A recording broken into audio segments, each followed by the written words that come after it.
خطبہ نمبر 194، آپ علیہ السلام کے خطبے کا ایک حصہ جس میں منافقین کے اوصاف بیان کیے گئے ہیں۔ بسم اللہ الرحمن الرحیم۔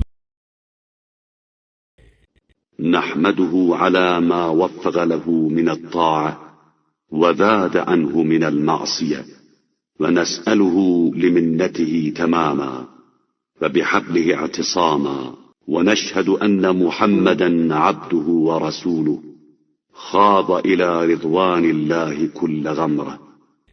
ہم اس پروردگار کا شکر ادا کرتے ہیں کہ اس نے اطاعت کی توفیق عطا فرمائی اور معصیت سے دور رکھا، اور پھر اس سے احسانات کے مکمل کرنے اور اس کی ریسمان ہدایت سے وابستہ رہنے کی دعا بھی کرتے ہیں، اور اس بات کی شہادت دیتے ہیں کہ محمد صلی اللہ علیہ وآلہ وسلم اس کے بندے اور رسول ہیں۔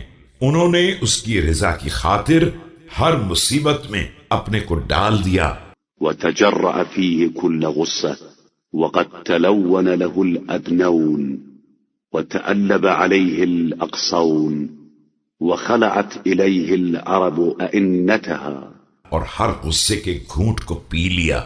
قریب والوں نے ان کے سامنے رنگ بدل دیا اور دور والوں نے ان پر لشکر کشی کر دی۔